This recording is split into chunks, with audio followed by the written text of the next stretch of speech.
Salut, c'est Karine et aujourd'hui je vais réagir à des exemples de copywriting et t'expliquer pourquoi tu devrais t'en inspirer dès maintenant. Mais d'abord, on teste un nouveau format, alors si jamais ça te plaît, n'hésite pas à me le dire en commentaire, ça nous aidera à savoir si on doit en faire plus. Mélie, la responsable SEO et SEA de Wallaxy, a recensé 15 inspirations en matière de copywriting. Elle m'en a envoyé 5 et on va les découvrir tout de suite. Petit ajout avant de commencer, ces exemples sont en anglais, mais je te les traduis, t'inquiète pas. Ok, alors regardons le premier, apparemment c'est un tweet de KitKat. Ok, c'est parti.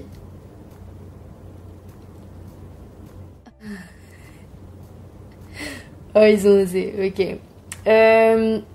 Comment expliquer ça? Bon, je vais expliquer pour ceux qui n'ont pas la ref, mais en gros, en 2015, il y a le groupe One Direction qui ont fait un break, comme on dit en anglais, une pause. D'ailleurs, ils sont toujours en pause à l'heure actuelle. Mais donc, du coup, par rapport à ça, KitKat a fait ici ce qu'on appelle un trendjacking. C'est très à la mode sur TikTok et sur Twitter, enfin X maintenant. Et du coup, l'objectif, c'est d'utiliser la trend du moment, ce qui fait la une en ce moment dans l'actualité, à son avantage et en fait de le lier à sa marque. Ou plutôt, on va dire, de détourner l'attention vers sa marque. Donc ici, lorsque les Wandy ont annoncé leur break, KitKat, ce qu'ils ont fait, c'est qu'ils ont remasterisé leur devise qui est Have a break, have a KitKat. Donc ils l'ont remasterisé pour leur dire de savourer leur pause, leur break. Ce qui est super cool parce que du coup, en fait, c'est le même mot. Bref, tout va bien ensemble. Et je dois vous avouer que moi-même, si ma devise c'était quelque chose en lien avec break et qu'il y avait cette actualité, je foncerais dessus.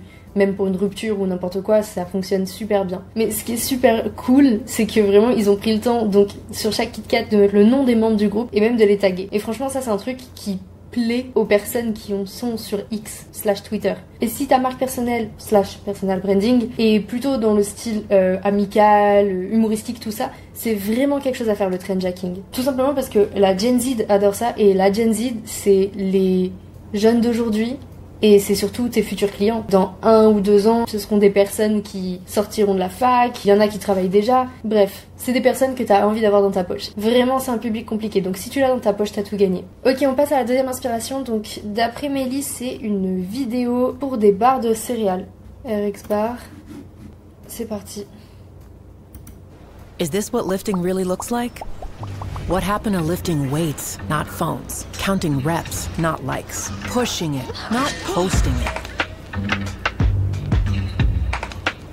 RX Bar, no BS. Oh. Ok, bah ça franchement c'est du storytelling. En moins de 20 secondes ils ont réussi à nous faire ressentir de l'empathie pour le personnage. Et vraiment ça c'est le genre de choses, il faut y arriver. On est souvent vainqueur quand on fait ce genre de copywriting. Bon donc du coup il y a beaucoup marqué no BS, donc j'imagine que c'est un peu leur slogan. On peut traduire ça par foutaise. En anglais c'est bullshit en gros. Pas de foutaise, on ne te ment pas. Si on veut être un peu plus vulgaire, je sais pas si je couperai ça au montage, mais ça veut dire connerie. Donc en gros pas de conneries, pas de mensonges. Voilà, en anglais c'est beaucoup plus lié au mensonge, en français foutaise, connerie, c'est plus de la rigolade. Là, on n'est pas là pour t'arnaquer, on est là pour être vrai avec toi. Le mot bullshit en anglais est plus vu de cette façon-là. Et du coup, en fait, j'aime beaucoup leur authenticité. Et en fait, je pense que c'est la vision qu'ils veulent donner à leurs clients. Là, dans la pub qu'ils ont faite, ils nous montrent quelque chose de vrai. C'est vraiment, on le sait, c'est une vérité que, voilà, maintenant on est à une époque où les gens vont plus se soucier des likes que de l'effort. Et je pense que de le mettre en avant, finalement, ça nous rappelle à la réalité. Quand quelqu'un nous dit une vérité, on a tendance à faire plus confiance à cette personne parce qu'on se dit qu'elle est vraie. Donc je pense qu'ils sont gagnants dans cette stratégie, franchement. Je pense que RX Bar, ils ont un bon copywriting, mais aussi un bon storytelling. Quand tu maîtrises les deux à la perfection, c'est incroyable ce que tu peux faire. Mais ils ont l'air de montrer chaque ingrédient vraiment imprimé en gros sur leur paquet, donc ils ont vraiment l'air de jouer la carte de la transparence, etc. C'est vraiment un truc qui peut faire gagner de la confiance. C'est quelque chose à mettre en avant. Si on est fier de nos ingrédients, si notre but c'est d'être transparent, mais il faut le mettre en avant, on est toujours gagnant dans ce genre de cas. Franchement, j'aime beaucoup leur style. Du coup, maintenant, on passe à une affiche pour Chipotle. Je connais pas trop, ça me semble être un fast-food, on va voir. Alors... Ok, c'est risqué. C'est très risqué ce qu'ils ont fait. Déjà, j'aime bien le fait que les mots soient mis en évidence en noir. Ce qu'il faut retenir, c'est qu'ils ont mis en gras « Nos ingrédients sont meilleurs ». Et c'est super osé, en général, déjà d'écrire avec un blanc si proche du blanc de l'affiche. Parce que franchement, c'est très compliqué de lire. Alors, du coup, bien sûr, on voit que nos ingrédients sont meilleurs ressort, mais il faut prendre le temps de le lire.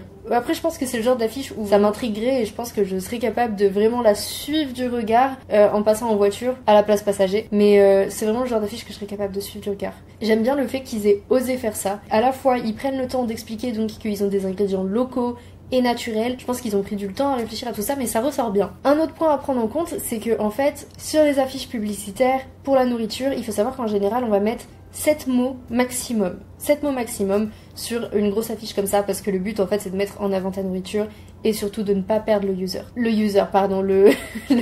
consommateur. Mais donc là en fait on se retrouve avec, je sais pas, il y a clairement plus de 10 mots si ce n'est 20. Donc c'est beaucoup, et c'est un risque à prendre déjà parce que tu perds vachement l'attention plus tu rajoutes des mots. Deuxième risque, ou même je pense que je devrais dire troisième risque vu qu'il y a la couleur de l'écriture, il n'y a pas de photo de la nourriture. Il y a un petit piment en bas, il y a marqué Mexican Grill, donc on sait que c'est mexicain, on sait que c'est la nourriture, que c'est pimenté, etc. Mais il n'y a pas de photo de la nourriture, c'est aussi quelque chose d'osé parce que quand on travaille dans l'alimentaire, le but c'est de montrer les aliments, de montrer ce que la personne va acheter, consommer, etc. Donc c'est risqué, mais c'est bien. Je pense aussi que vu que la marque est assez connue, enfin en tout cas en France pas forcément, mais vu que c'est une marque assez connue, je pense que c'est plus simple pour eux de ne pas avoir à montrer ce qu'ils vendent, mais c'est cool. Franchement, je me perds, mais c'est cool. Donc voilà, comme quoi des fois prendre des risques comme ça peut fonctionner. Je pense que cette affiche fonctionne très bien. Ok, on va passer à la quatrième. Alors, c'est une affiche de McDonald's. C'est parti. Ok, alors là en fait, il y a écrit en français, l'équivalent ce serait Burger King, du coup en soi ça veut dire le roi du burger. Et donc là, la phrase c'est être servi par un roi ou être servi comme un roi. Oh, même en français ça fonctionne bien en vrai. Et du coup en gros ils leur disent qu'il y a un McDo à 2 minutes à gauche et à 5 minutes à droite. J'adore, de 1, j'adore. Je pense qu'on connaît tous, il y a clairement des pubs de partout, c'est de plus en plus la querelle entre eux. Voilà, il y a une course à qui est le meilleur entre McDo et Burger King. Alors j'avoue que d'habitude je suis team Burger King dans le marketing. J'adore le marketing de Burger King. Je trouve qu'ils ont une magie, je trouve que c'est très spécial. Vraiment Burger King, il gère en marketing. Et là j'ai l'impression que McDo, il a un peu saisi l'essence du marketing de Burger King parce que cette affiche, elle sonne très Burger King. J'aime beaucoup. C'est vraiment osé, mais c'est beau. C'est c'est très bien. Et je trouve qu'en fait, ils l'ont un peu fait ressortir comme un dernier avertissement pour dire attention, tu t'apprêtes à aller chez Burger King, mais est-ce que tu savais que nous on est là et là pas loin. Genre est-ce que tu savais que t'as d'autres options et qu'en plus on va bien te traiter, on va te traiter comme un roi. Non franchement c'est super cool, c'est tout en douceur comme d'habitude. McDo et Burger King c'est rentre dedans mais ils arrivent quand même à être doux entre eux, je sais pas comment dire. C'est un peu comme une relation ennemi to lover, genre je sais pas, c'est bien. Désolée je fais beaucoup d'anglicisme mais franchement j'aime beaucoup. Et en plus surtout, ce que j'aime bien avec cette pub c'est que j'ai l'impression que même quelqu'un qui n'est pas très connu, un fast food qui a beaucoup moins d'autorité que McDo, Burger King, etc., je pense que cette affiche pourrait lui rapporter des clients s'il l'utilisait. C'est exactement un exemple qu'on peut utiliser nos concurrents à bon escient. Je pense qu'on peut utiliser la notoriété de nos concurrents, prendre la notoriété de nos concurrents et faire tiens, je vais m'en servir pour moi. Petite anecdote, c'est exactement ce qu'on avait fait avec Prospecting, notre premier produit au tout début. Donc Amandine, qui était en charge de toute la partie SEO et donc de nous faire connaître, a décidé de nous placer en fait en alternative à des outils. C'est-à-dire que d'abord, en priorité, elle a écrit des articles qui disent alternative à Octopus CRM, alternative à Linked Helper. Là, je pars assez loin dans les souvenirs, mais en gros, en parlant d'alternative, les gens commencent à se dire quel est cet outil. Et je pense que là c'est exactement le même fonctionnement et c'est des choses à essayer parce que ça a marché pour nous et je pense que ça peut marcher dans n'importe quel domaine. Utilisez vos concurrents pour vous.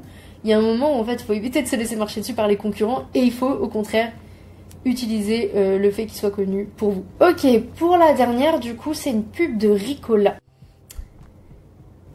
Ok, attendez. En français ça donnerait on attend un bébé. Mon jeu d'acteur c'est pas ça, mais par contre j'aime pas mal, je vois ce qu'il voulait faire. Je crois que j'ai jamais mangé de Ricola de ma vie, mais bon la pub a un peu bercé mon enfance. Voilà, Ricola, on le connaît, c'est pour les maux de gorge et ça fonctionne apparemment très bien, d'où le fait qu'ils font carrément une pub dessus. Un point important d'abord, même pas au niveau pub mais en général, j'aime beaucoup les textes où on est obligé de les lire à voix haute ou du moins de les lire dans notre tête pour savoir ce que la personne voulait dire, pour que ça soit drôle en fait, ça prend du sens une fois que c'est lu à l'oral. Là, donc ça me plaît beaucoup là-dessus. En fait, c'est tellement connu que j'ai du mal à réagir comme si c'était la première fois que je le voyais. Je pense que j'ai déjà vu des pubs très similaires de la part de Ricola. Mais j'aime beaucoup en fait le fait qu'ils arrivent à mettre en avant leur produit qui est fait exactement contre l'atout. Et d'expliquer que à cause de l'atout, une nouvelle qui est censée être bonne peut être mal annoncée à cause de l'atout. Du coup, je trouve ça vraiment cool qu'ils arrivent à montrer en fait l'importance qu'une toux peut avoir sur une annonce et pourquoi c'est très important de ne pas avoir cette toux à ce moment-là. C'était donc la dernière, mais t'inquiète pas, pas parce qu'il y a plein d'autres inspirations que Mélie a laissées dans un article que je te laisse en description. Pour résumer, un bon copywriting, c'est de prendre des risques, de tenter l'humour, sauter sur les tendances, mais aussi utiliser tes concurrents à ton avantage et être transparent. Comme je te l'ai dit au début de la vidéo, on tente un nouveau format, donc si jamais il te plaît, n'hésite pas à me le dire en description. Ça me fera beaucoup plaisir.